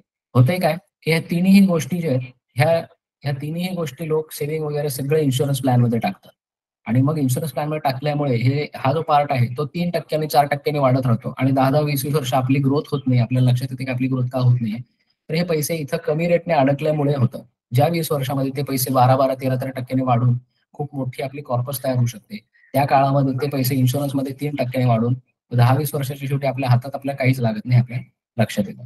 ओके, आता ही रियालिटी परत एकदा एक्झाम्पल घेतो मी. 5 लाखाची सॅलरी आहे 2015 साली, त्याचे हे 5 लाखाचे जे एक्सपेन्सेस आहेत ते समजा food expenses, education expenses, home loan expenses, travel आहे, हे त्याने खर्च केला. आता त्याच्याकडे 20% रक्कम उरली आहे, 1 लाख रुपये उरले आहे. हे पूर्ण त्याने इन्शुरन्समध्ये टाकले तर त्याची वाढ होणार नाही आणि पूर्ण त्याने जर इन्व्हेस्ट केले तर त्याची वाढ होऊ शकते. 5 वर्षांनी काय होतं, फूड एक्सपेन्सेसची वाढ होऊन जाते. 1 लाखचे फूड एक्सपेन्सेसला पुरत होते ते आता 1.4 लाखावर गेलेले आहे. म्हणजे खाण्यापिण्याचा खर्च जो घरातला तो 1 लाख होता, 5 वर्षांनी तो 1,40,000वर गेलेलाच आहे. आणि हेच पैसे जे 1 लाख आहे पहिल्या वर्षी मी जर एफडी ठेवले असते तर ते 1,40,000च होतं. म्युच्युअल फंडमध्ये त्याचे 1.80 लाख होऊ शकतात, इन्शुरन्समध्ये त्याचे 1.2 लाख होतात. म्हणजे काय होतंय की पर्चेसिंग पॉवर लॉस होतीये इन्शुरन्समध्ये. कारण की का तर ते तुमच्या 3-4% वाढतात, महागाई 7-8% वाढते. त्यामुळे तुम्हाला मिळणारे जे पैसे आहेत एकतर उशिरा मिळणार आहेत. 5 वर्षांनी ते मिळणार आहे, इन्शुरन्सचे पैसे मिळायला तुम्हाला 10, 15, 20 वर्ष वाट बघावी लागणार. आणि जे मिळाले त्याची पर्चेसिंग पॉवर, त्याची खरेदीची जी शक्ती आहे, क्रयशक्ती आहे, ती खूप कमी असणार. मग उपयोगच नाही ना काही इन्व्हेस्ट करून. निदान एफडी मध्ये इन्व्हेस्ट केलं तर ते इन्फ्लेशनला कॅचअप तर करेल. आता आपण डायरेक्ट काही उदाहरणांकडे जाऊ. हे पुन्हा एकदा एका चाइल्ड इन्शुरन्सचं उदाहरण आहे. हे रिअल उदाहरण आहे. आमच्या BFF मनीचे जे ग्रुप आहे त्याच्यामध्ये एक व्यक्ती आहे, त्यांचं हे रिअल उदाहरण आहे की त्यांना त्यांच्या मुलाच्या नावावरती इन्शुरन्स पॉलिसी दिलेली आहे. ओके, हा इन्शुरन्स पॉलिसीचं सोल्युशन टाइम आहे. ओके, 70,000 रुपये तुम्ही भरा 12 वर्ष. लाईफ कव्हर 7 लाख रुपये आहे पहिल्या वर्षी. आता लाईफ कव्हर ह्या मुद्द्यावरती चाइल्ड इन्शुरन्स मध्ये खूप महत्वाचं बोलण्यासारखं आहे की आपण सुरुवातीला बघितलं इन्शुरन्स जे आहे ते काय आहे. इन्शुरन्स आहे त्या व्यक्तीच्या इन्कम वरती जे रिस्क आहे ती कव्हर करण्यासाठी केलेली तरतूद. आता एक व्यक्ती, एक लहान मुलगा जो 8 वर्षाचा आहे, त्याच्या इन्कम वरती काहीही कनेक्शन नाहीये, लायबिलिटी नाहीये, त्याच्यावरती डिपेंडन्स नाहीये, तर त्या व्यक्तीच्या मृत्यूची लाईफ कव्हर घेण्याची आवश्यकताच नाहीये. ओके, जी व्यक्ती कमावते, जिची कमावण्याची शक्ती गेल्यावरती फॅमिलीला प्रॉब्लेम होणार आहे त्याच्या इन्शुरन्सवरती खर्च केला पाहिजे, ना की एखाद्या लहान मुलाच्या लाईफवरती. त्यामुळे लहान मुलाची लाईफ ही इन्शुर करण्याची गरज नाहीये. First of all this product हे जे तुम्हाला विकलं जाते त्याची युटिलिटीज नाहीये. हा पहिला मुद्दा आहे चाइल्ड इन्शुरन्स घेताना, की ज्या व्यक्तीच्या मृत्यूची रिस्क कव्हर करायचीच गरज नाहीये ती आपण का घेतोय. दुसरी गोष्ट, तुम्ही जो प्रीमियम भरताय तो 10% ऑफ कव्हर आहे. 7 लाख कव्हर आहे, 70,000 भरतोय आपण. काय आवश्यकता आहे? आपल्याला आपलं ठरलंय की 1% 2% देता आले पाहिजे. 10% देऊन आपला कुठेतरी पैसा वेस्ट होतोय. पुन्हा एकदा मार्केटिंग बघा. You pay 8,40,000, you get 18 crores 24,58,000. Okay. याच डॉक्युमेंटमध्ये पुढे आहे की प्रीमियम तुमचं तसं 70,000 आहे म्हणायला, 70,000 गुणिले 12 वर्ष आहे. पण त्याच्यामध्ये जीएसटी ऍड होईल, त्याच्यामध्ये रायडर प्रीमियम ऍड होईल. रायडर प्रीमियम काय असतो चाइल्ड इन्शुरन्समध्ये? रायडर प्रीमियम तो असतो की समजा इन्शुरन्स मुलाच्या नावावर आहे, इन्शुरन्स भरणारी व्यक्ती जी आहे त्याचे वडील आहेत, त्यांचा जर मृत्यू झाला तर इन्शुरन्सचा प्रीमियम कोण भरणार? त्या लहान मुलाकडे तर आपण जाऊ शकत नाही. त्या लहान मुलाकडे इन्कम नाहीये, मग तो भरणार नाही. मग ते इन्शुरन्सचं इन्शुरन्स म्हणून अधिकचा रायडर प्रीमियम तुम्हाला विकला जातो 2,400. हा कशासाठी आहे? जर इन्शुअर्ड तर हा मुलगा आहे, पण त्याच्या वडिलांचा मृत्यू झाला तर हे इन्शुरन्सचं प्रीमियम माफ होईल. त्यासाठी आता तुम्ही अधिकचा प्रीमियम द्या, दॅट इज 2,400. पुन्हा त्याच्यावर जीएसटी. असं करून करून हे 70,000चा प्रीमियम कुठे गेला? 76,000 वरती गेला. म्हणजे 10% तसा परत वाढला. ओके. पे ओनली 8.4 lakhs, गेट 18 crores. कधी? हे इथं नाही दिलंय क्लिअरली. ते बघण्यासाठी आपल्याला जायला लागेल. ऍक्च्युली पे 9.1 lakhs आहे, हे सांगितलं नाहीये. हे वाढलेली रक्कम वाढल्यावरती पे 9.1 lakhs होतात. आता कधी मिळणार आहे? आता हे शेड्यूल आपल्याला डिटेलमध्ये बघावं लागेल. पहिले 12 वर्ष 70,000 भरायचे आहेत. इथं ऍक्च्युली 76,000 पाहिजे, पण 70,000 दिलेले आहेत. आणि त्याच्यानंतर मिळणार कधी आहे? आपण शेवटला जर स्क्रोल करून गेलो त्या पॉलिसीच्या, तर इथं दिसतं की 92. ओके. म्हणजे त्या मुलाचं वय जेव्हा 8 वर्ष आहे, त्याच्या नंतर 92 वर्षांनी, म्हणजे त्या मुलाचं वय जेव्हा 100 वर्ष होईल, ते होईल की नाही होईल हे नियतीच्या हातात आहे. पण जेव्हा केव्हा होईल तेव्हा तुम्हाला 18 कोटी रुपये मिळतील. ठीक. आता मॅथमॅटिकली बघायचं झालं तर मी इकडून तुम्हाला आता घेऊन जाणार आहे एक्सेल शीटवर, थोडंसं कॅल्क्युलेशन तुम्हाला दाखवणार आहे. एक्सेलमध्ये किंवा गुगल शीटमध्ये थोडंसं कॅल्क्युलेशन करायला जर आपण शिकलो तर XIRR हा फॉर्म्युला जो आहे तो आपल्याला वार्षिक रिटर्नचा दर काढून देतो. तुम्हाला फक्त सांगायचं असतं की तुम्ही किती पैसे भरणार आहात, मायनस मायनस मायनसमध्ये कुठल्या तारखेला भरणार आहात ती तारीख शेजारी मांडायची आहे, आणि किती पैसे परत मिळणार आहेत आणि त्याची तारीख. फक्त जाणारे पैसे निगेटिव्ह मध्ये मांडायचे, येणारे पैसे पॉझिटिव्ह मध्ये मांडायचे आहेत. हे जर तुमच्याकडे असेल तर हा एक फॉर्म्युला आहे XIRR. तो सिम्पली तुम्हाला रेट ऑफ रिटर्न काढून देतो, आणि इथं आपल्याला दिसतं ह्याचा रेट ऑफ रिटर्न जो कॅल्क्युलेट झालेला आहे तो 6.36% आहे.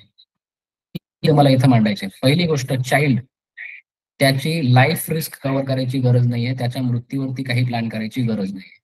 पहिला मुद्दा. दुसरा मुद्दा, रिटर्नचा रेट किती मिळणार आहे? 6.36. पण हा 6.36 सुद्धा शून्यच्या बरोबर आहे, कारण की ना त्या पेरेंटच्या लाईफ टाइम मध्ये ना त्या मुलाच्या लाईफ टाइम मध्ये हे पैसे तुमच्या हातात येणार आहेत. हे पैसे हातात येणार तुमच्या ग्रँड चाइल्डच्या आहे, म्हणजे तुमच्या नातवाच्या. मग ज्या चाइल्डसाठी तुम्ही प्लॅन करताय त्या चाइल्डला ह्या 76,000पैकी एका पैशालाही टच करायचा पूर्ण लाईफ मध्ये जर योग येणार नाहीये, तुम्हालाही योग येणार नाहीये, तर मग ही इन्व्हेस्टमेंट टोटल वेस्ट आहे की नाहीये, यावर तुमचं मत प्लीज मला सांगा. थोडासा वेळ मी आता गॅप घेतो आणि तुमचं मत विचारतो या पॉलिसीवर. म्हणजे माझं मत करेक्ट असेल असं काही नाहीये, त्यामुळे नाही सर, बरोबर आहे तुमचं. I agree with you, sir. Okay. So अशा प्रकारचा 80, 90, 70, 60 इयर्सचा जो प्लॅन आहे तो जर कोणी विकत असेल किंवा तुमच्या आसपास कोणी घेत असेल तर त्याला प्लीज जागरूक करा की 60, 70 वर्षांनी 18 कोटी 100 कोटी त्या कोटीला काहीही अर्थ नाहीये. आता ते 18 कोटी तरी योग्य आहेत का हे पण तुम्हाला मी दाखवलं की हे 6% ने वाढत आहेत. हेच पैसे पुन्हा एकदा राजाची स्टोरी तुम्हाला रिमाइंड करतो मी. इथे 6% आहे. ओके. हे 6% कन्फर्म करण्यासाठी मी पुन्हा एकदा हे 6% वापरून कॅल्क्युलेशन केलं. 6.3 इथे टाकलं. 2115 या सालामध्ये, म्हणजे आजपासून 90 वर्षांनी साधारणतः किंवा 80-90 वर्षांनी हे 18.4 कोटी होतात 6.3%. बरोबर आहे. ती कंपनी देईल सुद्धा हे पैसे. कोणाला देईल? या व्यक्तीच्या नातवाला देईल. पण हेच पैसे तेवढाच काळ जर 12% इन्व्हेस्ट झाले असते म्युच्युअल फंडमध्ये तर ही रक्कम किती होईल? कोणाचा काय अंदाज आहे का? हे 18 कोटीच्या ऐवजी किती होईल? डबल असेल सर. 36 ते 37 कोटी. ओके. पुन्हा एकदा त्या राजासारखी गफलत होतीये. 1800 कोटी होणार आहे. म्युच्युअल फंडमध्ये पुढच्या 90 वर्षात जर 12%चा ग्रोथ रेट मिळाला तर ही रक्कम जी कुठली कंपनी ही व्यक्ती आहे त्याने जर म्युच्युअल फंडमध्ये इन्व्हेस्ट केलं तर त्यांचे होणार आहेत 1800 कोटी आणि त्या 1700 कोटी साधारण त्यातले 18 कोटी यांना मिळणार आहेत. बाकीचे 1750 कोटी त्या कंपनीलाच प्रॉफिट होणार आहे. ओके, तर हे आपल्याला समजून घेतलं पाहिजे की रेट ऑफ रिटर्न आपल्याला काढता नाही आला तर तो कुठेतरी काढून घ्या. मला विचार मी काढून देईल किंवा रूल ऑफ 72 वापरा आणि समजून घ्या की कुठेतरी आपला ह्या पॉलिसीमध्ये लॉस होतोय का. ओके, प्लॅन बॅड का आहे?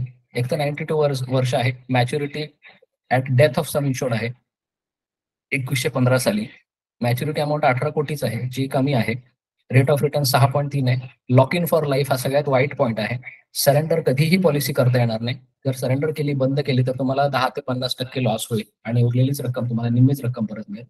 आणि हा चाइल्ड प्लॅन नाहीच आहे, हा ग्रँड चाइल्ड प्लॅन आहे. Okay, this is long wait और वेट फॉर एव्हर. ओके, त्याच्यामुळे इंटरेस्ट रेट, इन्फ्लेशन आणि पॉलिसी या सगळ्यांचा अॅन्युअल रेट जो असतो त्याला CAGR म्हणतात. हा अॅन्युअल रेट आपल्याला माहित पाहिजे.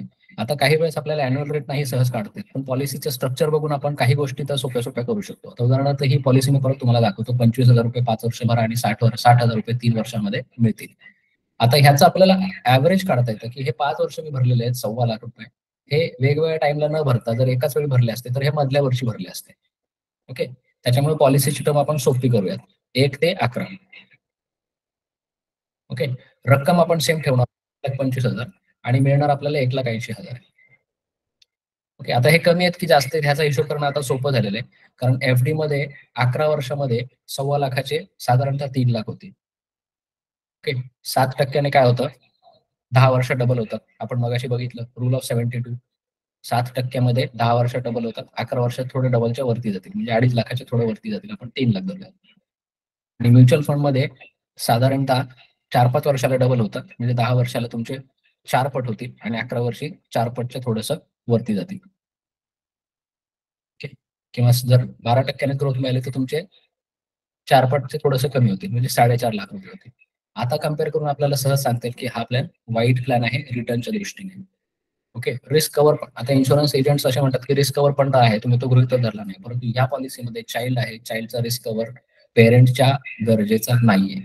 चाइल्डच्या मृत्यूमुळे पेरेंट्सची डिपेंडन्सी कुठल्याही प्रकारे इम्पॅक्ट होत नाही. त्यामुळे त्यांच्या लाईफची रिस्क कव्हर करणे, फायनान्शियल रिस्क कव्हर करणे हे अजिबात उपयोगाचे नाहीये.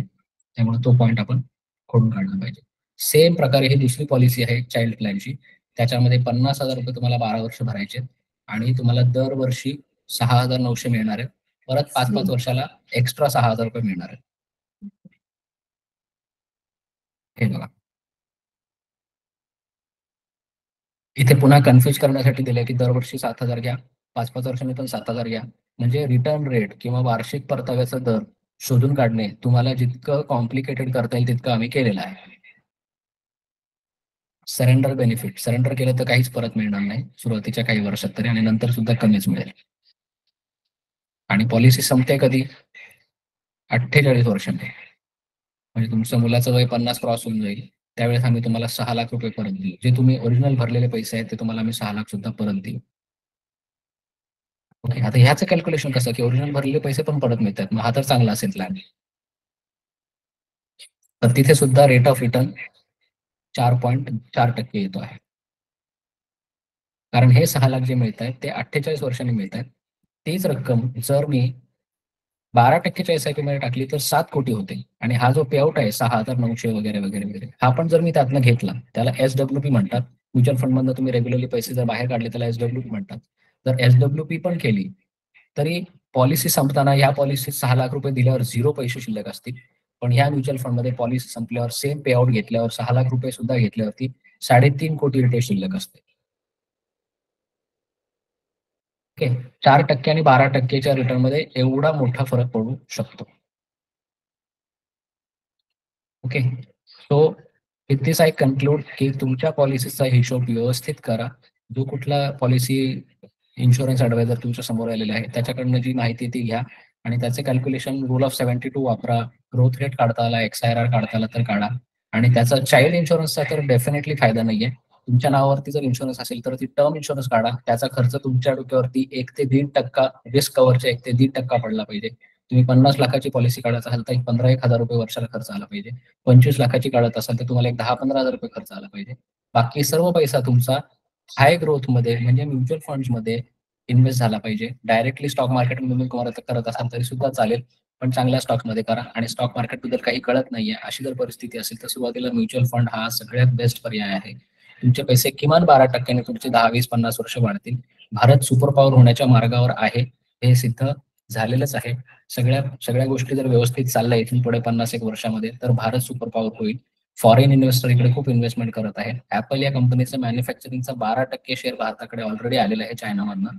तो आणखीन 12% येणार आहे पुढच्या 5 वर्षात. हे ऑलरेडी पेपरवरती डिक्लेअर झालेलं आहे. या सगळ्या परिस्थितीमध्ये भारत सुपर पॉवर होत जाईल. भारताचे नागरिक सुपर पॉवर होतील की नाही हे आपणच ठरवणार आहे. आपण इन्व्हेस्ट करतो की आपण लॉंग टर्म मध्ये कमी ग्रोथच्या इन्व्हेस्टमेंटमध्ये टाकून सेफ्टी आणि गॅरंटीड रिटर्न याच्या मागे जातो, याच्यावरती ठरणार आहे. फॉरेन इन्व्हेस्टर्स येणारच आहेत आणि कमावणारच आहेत. आपण सुद्धा त्यात सहभागी झालो तर भारत सुपर पॉवर होईल आणि भारतीय पण सुपर पॉवर होतील. अन्यथा फक्त भारत सुपर पॉवर होईल आणि भारतीय थोडेसे गरीबच राहतील. तर असं करू नका. Please invest wisely. Okay. Thank you for your time. वेळ दिल्याबद्दल आजच्या स्वातंत्र्य दिनाच्या सुट्टीच्या दिवशी वेळ काढून तुम्ही मला वेळ दिलात त्याबद्दल थँक्यू. काही प्रश्न असतील स्पेसिफिक पॉलिसी बद्दल तर आता विचारू शकता. तुम्हाला पर्सनली विचारायचं असेल नंतर मला कॉल किंवा मेसेज करू शकता. Floor is open for questions. Sir तुम्ही जर आम्हाला आज चांगले मार्गदर्शन केले या स्वातंत्र्य दिनाच्या दिवशी हे आमच्या लक्षात राहील. आज हे स्वातंत्र्य केलं तुम्ही आम्हाला. आर्थिक स्वातंत्र्य मिळवणं हे प्रत्येकाची आपली जबाबदारी आहे. ते मिळवताना थोडंसं मी जर तुमच्या जर्नीमध्ये काही हेल्प करू शकलो तर तोच माझा उद्देश आहे. तर प्लीज आपल्या पैशाला थोडंसं जागरूकतेने बघा, कारण सकाळपासून संध्याकाळपर्यंत आपण घरदार सोडून बाहेर भटकत असतो ते पैसे मिळवण्यासाठी, जे आपण एका टाकीत भरतो आणि त्याला जर आपण गळतीचा नळ लावलेला आहे तर मग ते कष्ट करण्यात पण पॉईंट नाही ना. कशासाठी ते आपण कष्ट करतोय की इन्शुरन्स. तुम्हाला LIC ही खूप पॉप्युलर कंपनी आहे. आता वैयक्तिक कंपनीला मला बोलायचं नव्हतं, पण तरी सुद्धा तुम्हाला बऱ्याचशा लोकांचा पॉप्युलर चॉईस जो आहे LIC आहे. LIC मध्ये आपण इन्व्हेस्ट करतो. ओके. परंतु LIC तुमचे पैसे 4%, 5% तुम्हाला परत देणार आहे 20 वर्षांनी. LIC स्वतः काय करते त्या पैसे हे तुम्हाला मी साधारण एक उदाहरण दाखवून. ही ITC नावाची कंपनी आहे. ओके. हे screener.in नावाची एक वेबसाईट आहे. इथे ITC ही कंपनी तुम्ही सगळ्यांनी ऐकली असेल. 1910 साली एस्टॅब्लिश झालेली ITC company largest cigarette manufacturer आहे. ओके. भारताची सगळ्यात मोठी सिगरेट मॅन्युफॅक्चरर आहे. यांचा 80% बिझनेस हा सिगरेटवरती आहे. बाकी सुंदर नोटबुक्स, हॉटेल, पेपर पॅकेजिंग वगैरे बिझनेसमध्ये सुद्धा हे आहे. त्यांचे रिफाइंड ऑइल सुद्धा आहे. परंतु मेजॉरिटी बिझनेस जो आहे या कंपनीचा तो आहे टोबॅको प्रोडक्ट्स, सिगरेट्स. या कंपनीची जी मालकी आहे domestic institution life insurance corporation of India या कंपनीकडे 15% शेअर आहे. म्हणजे या कंपनीची टोटल व्हॅल्युएशन किती आहे? 6 लाख कोटी. त्या 6 लाख कोटीपैकी साधारणतः 1 लाख कोटी मालकी ही life insurance corporation of India या कंपनीकडे आहे. जी इन्शुरन्स कंपनी तुमच्याकडनं पैसे घेते 4% तुम्हाला परत देते 20 वर्षांनी, ती कंपनी दर वर्षाला या कंपनीमध्ये ITC मधनं 25% प्रॉफिट कमावत आहे. ठीक आहे. ही कंपनी फक्त ITCत इन्व्हेस्ट करते का? तर नाही. गव्हर्नमेंटची कंपनी आहे, त्यामुळे आपण असं काही म्हणू शकत नाही की ही प्रायव्हेट कंपनी आहे. ठीक आहे, गव्हर्नमेंटलाच फायदा होतोय. परंतु एवढ्या सगळ्या कंपन्यांमध्ये प्रायव्हेट कंपन्यांमध्ये ऍक्सिस बँक, भेल, रिलायन्स, TIL, येस बँक, अडानी, टेक महिंद्रा या सगळ्या कंपन्यांमध्ये इन्व्हेस्टमेंट LIC ची आहे. LIC स्वतः सेन्सेक्स मध्ये, मार्केटमध्ये, म्युच्युअल फंड मध्ये इन्व्हेस्ट करत आहे आणि किमान वर्षाला 12, 13, 14, 15% प्रॉफिट काढत आहे. आपण LIC ला पैसे देऊन म्युच्युअल फंड मध्ये जाण्यापेक्षा आपण डायरेक्ट केले तर तो फायदा आपल्याला नाही होणार ऍज अन इन्व्हेस्टर. आपण म्युच्युअल फंड मध्ये इन्व्हेस्ट केलं तर काय फरक पडतो? आपल्याला आपला पैसा समोर राहील, लिक्विड राहील, हातात राहील. दर म्युच्युअल फंड मध्ये फ्लेक्सिबिलिटी असते. तुम्ही आज इन्व्हेस्ट करा, तुम्हाला उद्या पैशाची गरज आहे काढा. LIC मध्ये तुम्हाला ते पैसे 20 वर्ष 25 वर्ष बघायला मिळणार नाही, शिवाय 3% परत मिळणार आहे. म्हणजे लॉजिकली मॅथमॅटिकली किती चुकीचं आहे.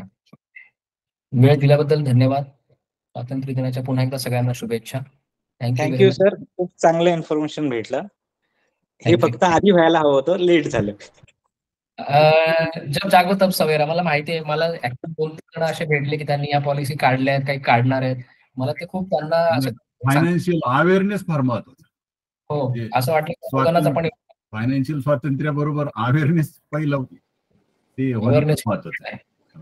कारण कसं आहे, सेल्समॅनशिप जी आहे ती बदलत गेली. तुम्हाला म्हटलं की पूर्वी इन्फॉर्मेशन गॅप होते, आता काय झालं, इन्फॉर्मेशन ओव्हरलोडने लोक कन्फ्युज करतात आणि हा प्लॅन तुमच्यासाठी बेस्ट आहे, घेऊन टाका असं सगळं सांगितलं की आपण म्हणतो जाऊ द्या, आपलाच फ्रेंड आहे, घेऊन टाकूया. पण तसं नाहीये. ओके, या निमित्ताने हे सांगतो. मला हे माहित असून मी मागच्या वर्षी शेवटी घेतलीच एक इन्शुरन्स पॉलिसी एकाकडून. करू अनालाइज करू. तुम्हाला जर इच्छा असेल तर अनालाइज करू. त्यातनं मार्ग पण मी आता सुचवणार होतो. आता जे 76,000 वाला जो फ्रेंड आहे त्याला मी सांगितलेलं आहे की या वर्षीचे 76,000 तुम्ही भरले काही हरकत नाही. आता सरेंडर करून टाका. ते 76,000 वायाला जातील. परंतु पुढच्या 11 वर्षाचे 76,000 जर तुम्ही इन्व्हेस्ट केले तर तुमच्याकडे 12 वर्षांनी साधारणतः 14 लाखाची रक्कम असेल, जी सायझेबल असेल आणि या वर्षीचा 76,000चा लॉस सुद्धा तुम्ही रिकव्हर करू शकाल. हे सुद्धा करू शकता. तुम्ही अडकलेल्या पॉलिसी सुद्धा बंद करायची का सरेंडर करायची का हे डिसिजन घेऊ शकता. आणि मी बऱ्याच लोकांना सांगितलंय, काही लोकांनी सरेंडर केलेले आहेत लॉस घेऊन पॉलिसीज. तसं सुद्धा करू शकता. परंतु ते जे आलेले पैसे ते व्यवस्थित इन्व्हेस्ट हा लॉस भरून निघेल. नाही तर मग तो लॉस घेऊन पण तुम्ही इन्व्हेस्ट नाही केलं मग तो लॉसच राहील. बरोबर. सर, LIC ची पॉलिसी आपली एखादी जर आपण काही वर्ष भरली आणि नाही आता भरत असतो तर ते पैसे आपले राहतात की आपले म्हणजे जातात, पैसे मिळणार नाही नंतर वगैरे? तुमचा कव्हर मिळणार नाही तुम्हाला. रिस्क कव्हर जो आहे त्याच्यावरती तो मिळणार नाही. आणि रक्कम जी आहे ती किती आणि कधी मिळेल ते डिपेंड आहे तुम्ही किती वर्ष पॉलिसी भरलेली आहे. 1च वर्ष भरली असेल तर मग लॅप्स झाली पूर्ण, त्यातनं काहीच मिळणार नाही. 3-4 वर्ष भरली असेल, 3-4 वर्ष भरली असेल तर काही रक्कम परत मिळू शकते. सरेंडर व्हॅल्यू तुम्ही LIC मध्ये जाऊन चेक करू शकता. पण मग ते आता पण करू शकतो की जेव्हा मॅच्युरिटी होते तेव्हाच?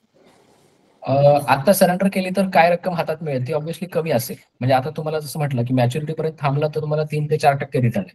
आता तुम्ही बंद केलीत ना तर तुम्हाला -10% रिटर्न पण मिळू शकेल. ओके, -20% मिळू शकेल. किंवा एकदम नवीन पॉलिसी असेल, 3च वर्ष झाले असतील तर -40% होऊ शकेल. म्हणजे तुम्ही आता समजा 60,000 3 वर्ष भरले तर तुम्हाला आता रक्कम परत मिळताना 60 गुणिले 3 81 भरले तरी तुम्हाला 90,000च परत मिळतील. असंही होऊ शकतं. ओके. आणि मग ती लोक आपल्याला मेसेज पाठवतात की तुम्ही एवढी रक्कम आता भरा आणि तुमची पॉलिसी कंटिन्यू होईल म्हणून. तर मग त्यावेळेला पण फायदेशीर असतं की करायचं की नाही करायचं असं? हे बघा, आता तो 3%चा रिटर्न जो तुम्हाला एकेकाळी मिळणार आहे थांबल्यामुळे तो रिटर्न, आणि जर तुम्ही नाही भरले आता जी रक्कम, आता माझ्या एका मित्राचं उदाहरण होतं की त्यांना रक्कम 3 पॉलिसी होत्या, तिन्ही पण सरेंडर करून त्यांना 2 लाख रुपये हातात येत होते. त्यांनी भरले 2.5 लाख रुपये. ओके.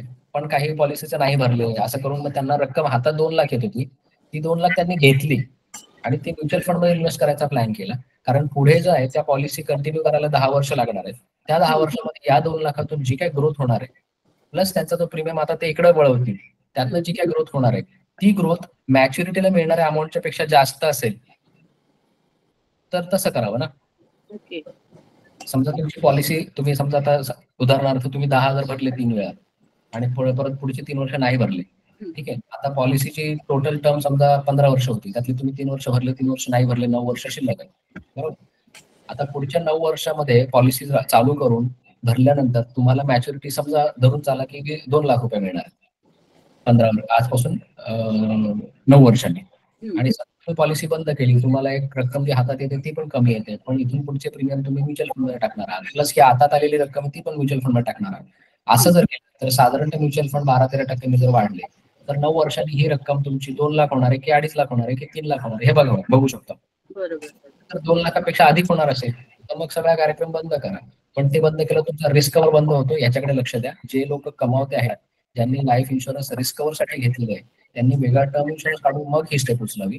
नाहीतर कव्हर सुद्धा जायचा आणि अचानक एखादी मृत्यू झाला, काही झालं, ऍक्सिडेंट झाला, तो इन्शुरन्स कव्हर राहिला नाही तर मग प्रॉब्लेमॅटिक होईल.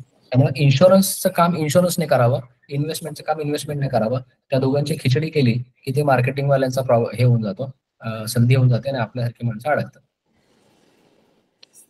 मी स्वतः मनी बॅक पॉलिसीचे वर्षाला 30,000 रुपये भरतोय, परंतु जेव्हा सुरू केली तेव्हा ती मोठी रक्कम होती आणि आता ती छोटी रक्कम वाटते. त्यामुळे मी काय ते आता बंद नाही केले. ठीक आहे, मला 6-7 आणि त्याचा रिटर्न 6-7% मिळणार आहे कारण जुन्या पॉलिसीज आहेत. त्यामुळे त्याच्यानंतर मी कधीच पॉलिसी काढली नाही. मी टर्म पॉलिसी काढलेली आहे. मी स्वतः ॲडवायझर असून एकही मनी बॅक पॉलिसी कुणालाही मार्केट केली नाही, करत नाही, करणारही नाही. कारण मला जर माहिती आहे की हा माणूस म्युच्युअल फंड मध्ये इन्व्हेस्ट करून श्रीमंत होऊ शकतो, मग त्याला मी म्हणजे त्याला गरीब करून मला कमिशन मिळण्यामध्ये काय पॉईंट आहे. या निमित्ताने हे पण सांगतो की इन्शुरन्स मध्ये इन्व्हेस्ट केलेले पैसे तुम्हाला 3 ते 4% 20 वर्षांनी मिळतात. तुम्ही भरलेल्या प्रीमियम साधारणतः पहिल्या वर्षी 25% पैसे इन्शुरन्स ऍडवायझरला एका महिन्याच्या आत मिळतात. दुसऱ्या वर्षीपासून 5% मिळतात. म्हणजे तुम्हाला 5% 20 वर्षांनी आणि इन्शुरन्स सेल करणाऱ्याला 5% इमिजिएट एका महिन्यामध्ये. हा अन्याय नाहीये का? माझं स्वतःचं उदाहरण आहे. मी 98 साली बीमा किरण पॉलिसी केली होती. 4,000 इयरली होतं त्याचं. ओके. तर तो आता मला त्याची 1,60,000 मिळाले. ओके. तेच मी सहज पाहिलं ना, तर म्युच्युअल फंड साधे कुठलेही टाकलं असतं तर 8 लाख रुपये मिळाले असते. 8 लाख रुपये मिळाले असते. बरोबर आहे. सोपं उदाहरण आहे. एवढा व्हास्ट फरक आहे ना, तुम्हाला कॅल्क्युलेशन करायची पण गरज नाही. मला जर कोणी प्लॅन सांगितलं तर मी म्हणतो की मनी बॅक प्लॅन आहे ना, डोळे झाकून मी सांगतो 4%, हार डोक्यावरून पाणी म्हणजे 6%. पेन्शन प्लॅन पण आहे, त्यांना मला त्या मित्राने मला दिलं. पेन्शन प्लॅन आहे. 1 लाख रुपये भरा आणि 16 वर्षापासून परत 1,07,000 रुपये घ्या. आज जो माणूस 1 लाख प्रीमियम भरतोय तो साहजिक घर खर्चाला तो यापेक्षा जास्त पैसे वापरतोय ना. मग 16 वर्षांनी 1 लाख रुपयात त्याचं घर चालणारच नाहीये ना. त्याला हे पैसे किराणाला पुरणार नाही, तर मग त्याचा उपयोग काय? त्याच्यामुळे ते मिळणारे पैसे आहेत त्याला उगीच मोठी रक्कम आहे 1 कोटी 18 कोटी असं बघू नका. कधी मिळणार आहे, काय रेट मिळणार आहे असे तुमच्याकडे एक्सेल आहे त्यांनी तर नक्की शिका. XIRR रक्कम आणि तारखा टाकायच्या आणि अप्रॉक्सिमेट 0.05 उत्तर टाकायचे. तुम्हाला ताबडतोब एका मिनिटात काढून देतो की तुमचा पैसा काय टक्क्याने ग्रो होत आहे. ही टक्केवारी जर FDच्या वरती नसेल, महागाईच्या वरती नसेल, तर तुमचा पैसा आहे त्याची खरेदीची शक्ती, क्रय शक्ती खाली चाललेली आहे आणि ते आपल्याला गरीब करत आहे, श्रीमंत करत नाहीये. ओके, ठीक आहे. आणखी काही शंका असतील तर कळवा ग्रुपवरती आणि फीडबॅक कळवा ग्रुपवरती मुख्य म्हणजे सेशन बद्दल. Thank you sir. Thank you so much. तर म्युच्युअल फंड्स मध्ये सुद्धा इन्व्हेस्टमेंट तुम्ही केली नसेल तर त्या संदर्भात काय गायडन्स हवा असेल तर त्यासाठी सुद्धा मला BFF मनीच्या टीमला तुम्ही कॉन्टॅक्ट करू शकता. माझा नंबर स्क्रीनवरती माझ्या कॅमेरावरती आहेच आहे किंवा ग्रुपमध्ये पण टाकेल. ग्रुपमध्ये आहेच नंबर. तुम्ही विचारू शकता डाऊट्स. स्टॉक मार्केटमध्ये डायरेक्टली इन्व्हेस्ट कोणीही करू नका. ज्यांना अनुभव असेल, त्यांना स्विंग ट्रेडिंग शिकायचं असेल ते सुद्धा कॉन्टॅक्ट करू शकतात. परंतु ज्यांना अनुभव नाहीये त्यांनी म्युच्युअल फंडच्या थ्रू इन्व्हेस्टमेंट सुरू करावी. आपल्या या ग्रुपमध्ये खूप एक्सपर्ट ट्रेडर सुद्धा आहेत. नीता कदम त्या सुद्धा काही रक्कम म्युच्युअल फंड थ्रू इन्व्हेस्ट करतात. संपूर्णतः स्विंग ट्रेडिंग वरती भरोसा ठेवून त्याच्यातनंच मी काहीतरी जादू करेल हा सुद्धा आत्मविश्वास पोकळ आहे. तो कोणी ठेवू नका. मी स्वतः साधारणतः 10 वर्षापासून ट्रेडिंग शिकत आहे आणि शिकवत आहे. त्याच्यामुळे ट्रेडिंग हा साईड बिझनेस म्हणून करू शकता, परंतु तुमची इन्व्हेस्टमेंट ही लॉंग टर्मची साठी तुमच्या फॅमिलीची सिक्युरिटी आहे. त्याला रिस्क करून कोणी हे ट्रेडिंग करू नका. पण काही त्याबद्दल पण शंका असतील तर मला नक्की कॉन्टॅक्ट करू शकता. Hello sir. हॅलो. हा बोला सर. मला माहिती आहे आजचा टॉपिक हा इन्शुरन्सवर आहे, पण आम्हाला म्युच्युअल फंडच्या टॅक्सेशन बद्दल काही सांगू शकता का तुम्ही, किंवा त्याच्यासाठी वेगळा सेशन घेऊ शकता का? नाही सांगू शकतो ना. आता आपल्याकडे वेळ आहे. आज थोडासा सुट्टीचा दिवस आहे, लोकांकडे पण वेळ आहे. थोड्यात मग सांगा ना. हो, महत्वाचा पॉईंट आहे. म्युच्युअल फंड मध्ये इन्व्हेस्टमेंट करण्याचे 2 प्रकार आहेत. एक तुम्ही वन टाइम करू शकता तुमच्याकडे 1 रकमे असतील तर, आणि SIP करू शकता. SIP मध्ये तुम्ही मंथली पैसे टाकता, एवढाच फरक.